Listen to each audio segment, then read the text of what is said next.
Great. So this talk is about traversals and traversable functors and applicative functors. And traversable functors and applicatives, we'll just recall some definitions here. Were introduced in around 2007 by McBride and Patterson. We all know them and love them. They're just about old enough to drive now. Um, and uh, so at the time that traversable and applicatives were introduced, applicatives already came with a very nice categorical definition as well, that there were strong lax-monoidal functors. Traversables were just those things that distributed over applicatives, and they had no laws originally. And there were a sequence of papers immediately following that started to work out the laws and a categorical characterization of traversables. This culminated in the theorem so nice they proved it twice by Bird, Gibbons et al., and also by Jaskeloff and O'Connor, that said that traversable functors are precisely finitary containers, which are also known as finitary polynomial functors. And if you don't like that language, that just means that they're sums of products. Exactly. Yes. And they are exactly those. And in particular, the Bird Gibbons paper is a beautiful sort of exposition of that. Now, once this was proved, though, that's not the end of the story, because they're actually more than that. And the theorem doesn't fully characterize how we use them in Haskell. And so for a very long time, almost since these papers, I've been puzzling over the question of really what they are. And only recently have I been able to come up with a satisfying answer. So the problem, right, is I just told you they're finitary. But in Haskell, nothing is finitary because we're a non-strict language. So we can have infinite lists, and I can traverse an infinite list and get a productive result. Sequence repeat 1 in the reader monad of 1, applied to 1, repeat plus 1, gives me the infinite list 2, 2, 2, 2, 2, 2. I can sequence with the state monad and get the infinite, 1, 2, 3, and so forth. But I can't always do this. If I sequence repeat just 1, I asked GHCI for the answer yesterday. It's still calculating it, right? And you think, well, why is that? Well, if there's anywhere in the list a nothing, the answer has to be a nothing. But if it's an infinite list of just, it's never going to be able to tell me that whether or not the answer there's going to be a nothing because it hasn't finished looking through the list. So how can we characterize, what is an infinite traversal? And do we have a nice characterization theorem for it? Yes, we do. I'm going to now advertise the crisp results in the paper. Which is every traversable functor admits at least one traversable instance that is infinite traversable. Infinite traversals are productive if and only if they are performed with the right type of applicative. So being infinite is not a property of the traversable functor, but the applicative you traverse with. And we characterize a new class of functors that is a distinct class of functors, which are predictable functors. And they have a very nice operational interpretation. And those characterize the ones which you can traverse infinitely with. And we don't enumerate all predictable functors, but we enumerate a large class of them. And then this paper also has, these are the immediate results. It has what I would call sort of meta-theoretical results, which is in order to state the simple theorem, we have to sort of build the world in which we can state it, which is we construct a lightweight model of guarded recursion within Haskell, which sounds a lot scarier than what it is. We have a notion of guarded equivalence in this model within Haskell so that we can state theorems in there and that we can extract them out to say that what these theorems are in this little fragment are really theorems in Haskell.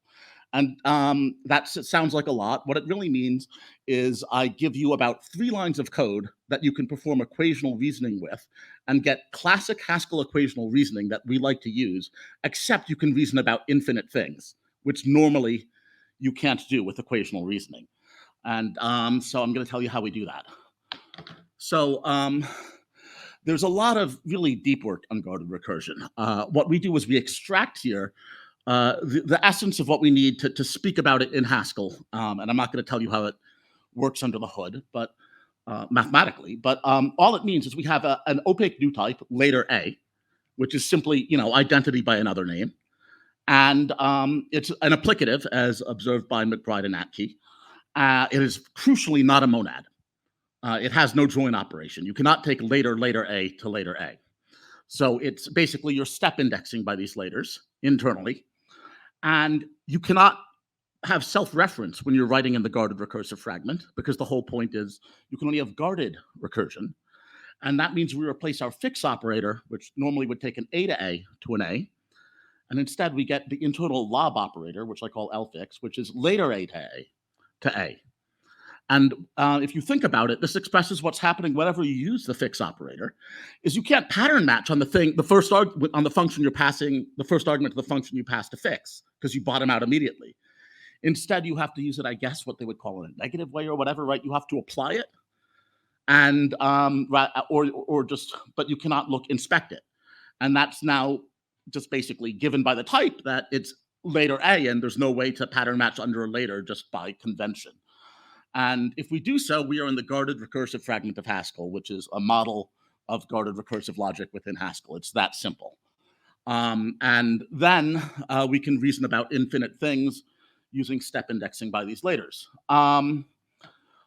Now, we need to introduce a notion of, quote, evaluation here, which is how do I take things from the guarded recursive fragment, which is reasoning in some logic that we're pretending that we have, and say that they're really statements about Haskell and not just this fragment. So we need a way to extract guarded recursive functions to general Haskell. And then we can extract properties of these functions to related properties of the functions we've extracted, which gives us our theorems. And to do so, to state these theorems, we need a notion of equivalence that sort of carries across this. And this evaluation is really, if you look at later, it's a new type. So morally, this evaluation is just coerce away the new type. So it's very straightforward to define. There's a few subtleties, but there it is. So here's an example. We've got a stream. It looks exactly like a list, but in the guarded fragment, we have to guard the recurrence of stream behind a later.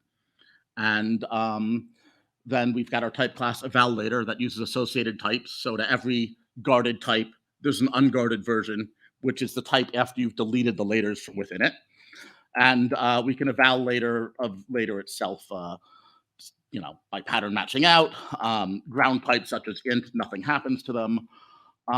Types, it's inductively defined over, say, tuples in the most obvious way. And then for stream, we're going to take it to list, right?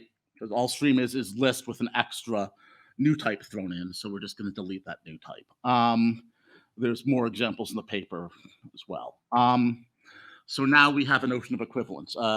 This is a bit technical because this is where we actually do something a bit new in my sort of experience in PL, which is first we come up with some scary words. We have an evaluated biequivalence between two types A and B in the guarded fragment. But all that's saying is that you have a function from result of A to result of B. That's an isomorphism. So we're saying if you delete the laters, then are they the same? Right? So you just look at everything through later colored glasses. And a guarded weak biequivalence, which is the real thing we want to get to, which again sounds scary but is not, is it's the same thing. You have to have this evaluated biequivalence between the things in the bottom that you are evaluating to, except it has to be witnessed by a function that is itself a guarded function. So why does it have this name, guarded? Because we're talking about what's called guarded recursion. And weak is borrowed from the notion of weak equality that comes up in various areas of math, which says, number one, f of type A to B that's guarded may not have a guarded inverse. So, but we're sort of declaring it's an equivalence nonetheless. And one way and it also satisfies what's called 2 out of 3, which is if you have F, G, and G compose F, and any two of those are weak biequivalence, then the third will be as well. So that sort of lets you know that it works sort of like an equivalence relation or an identity relation should. I know that if you're like me, well, my condolences. And secondly, you haven't seen enough commutative diagrams in this conference, so I made you one. You're welcome. I'll skip through it quickly, but all we're saying here is, on the top, we have the guarded recursive stuff. We have arrows going down called evaluation. On the bottom, we have the image in general Haskell. And then we can lift back up. And then finally, in the special case where in the bottom it's an isomorphism, then you call the thing on the top guarded weak by equivalence. And that's all that's really going on. And so now we recall the definition of traversals, now that I've introduced this machinery. And now we can use it to get to the definition of predictable that we want.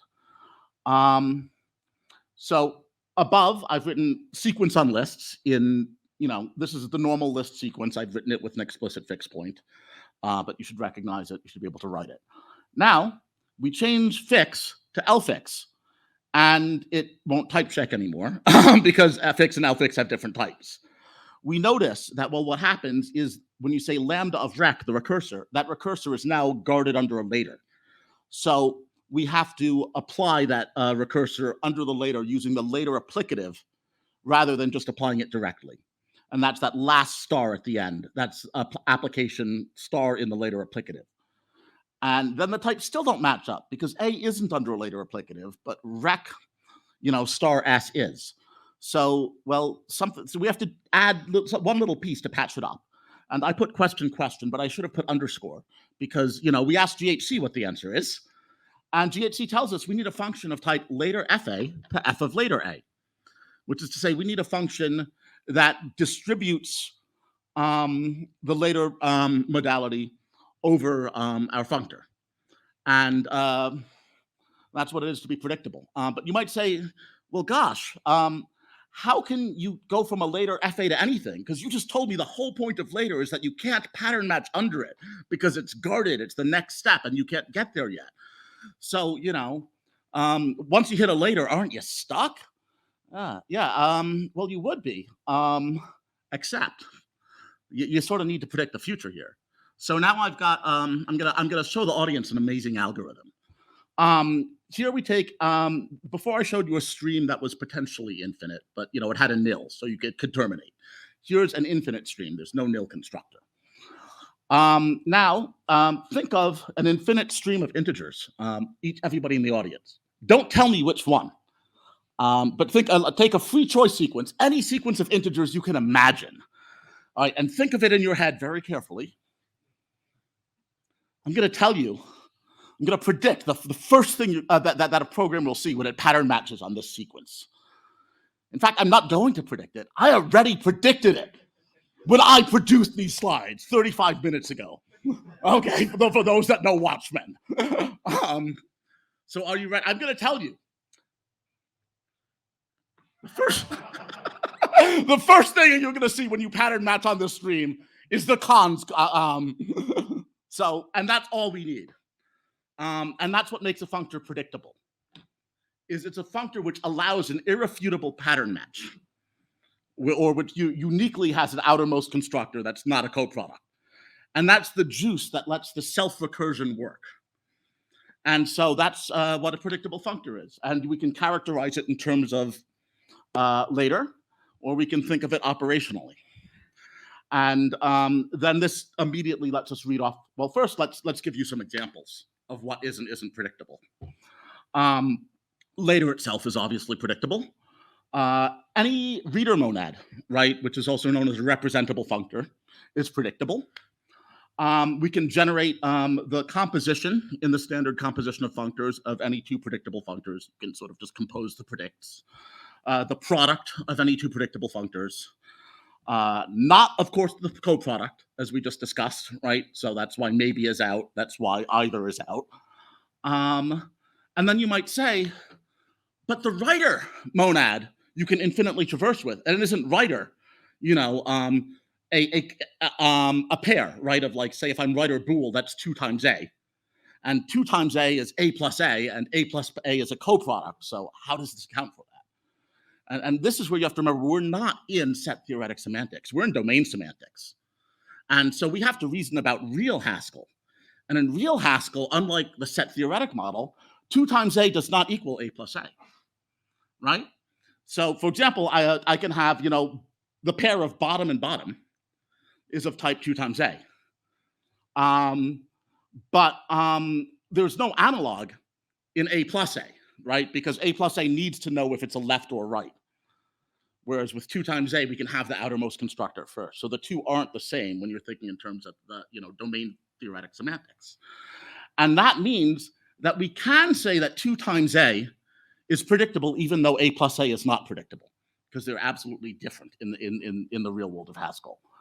But to state this, we need one more twist.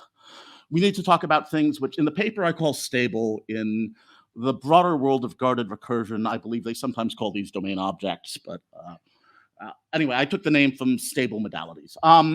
And it's something that has a function later A to A. And of course, in general, you can't have that because you can't pattern match out of the later.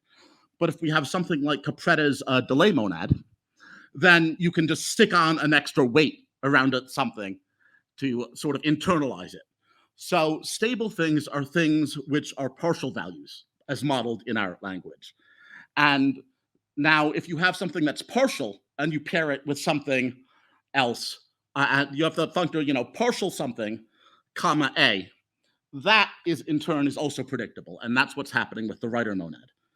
And that lets us actually witness both sides of things, which is that if I'm writing something, the writer monad, if I traverse with it, I can get out the list just fine. But I can't ask what's the final value that's been written because I never am able to write the final value in the list. So we can reason not just about productivity, but partial productivity of different components of the output of an infinite traversal, which I find pretty neat. So that's the main juice.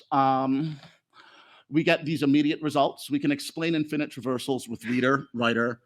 There's some complexities with state. The paper addresses what it does and doesn't account for, and it's not fully satisfying, but it's pretty good. And it uses Tarmustalu and Amon's update decomposition there. We can explain why maybe either and all these other things have no infinite traversals is precisely because they're coproducts. We can do a quick back of the envelope analysis of productivity. This is what I want to advertise. So the example is Ken Foner unfortunately had to leave before the talk today, but I chatted with him earlier at the at the conference, and they asked me, so can this talk do the quick fix on comonad stuff in this older paper? And so I thought about it a bit. I went back, read the paper, typed in the definition of the comonad fix point, changed fix to lfix, typed an underscore, and asked GHC, what do I need to do to fix the type?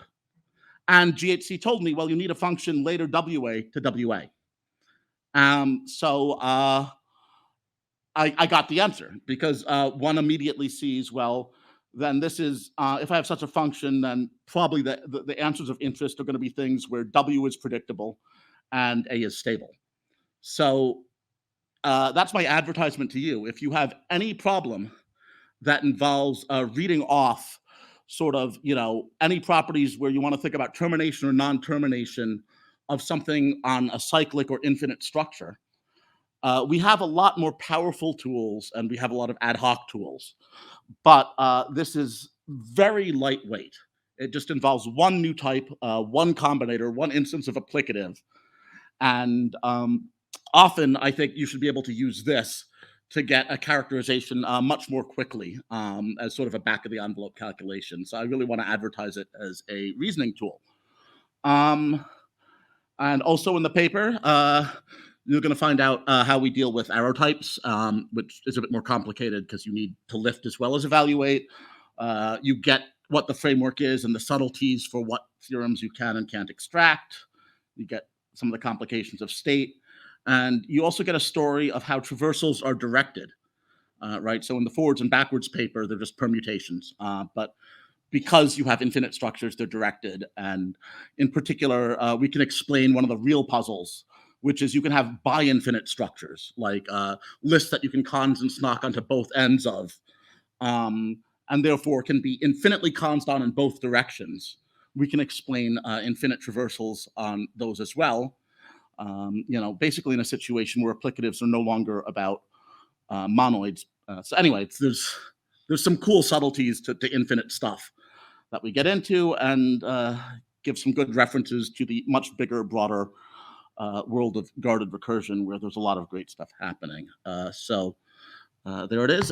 Thank you for your time.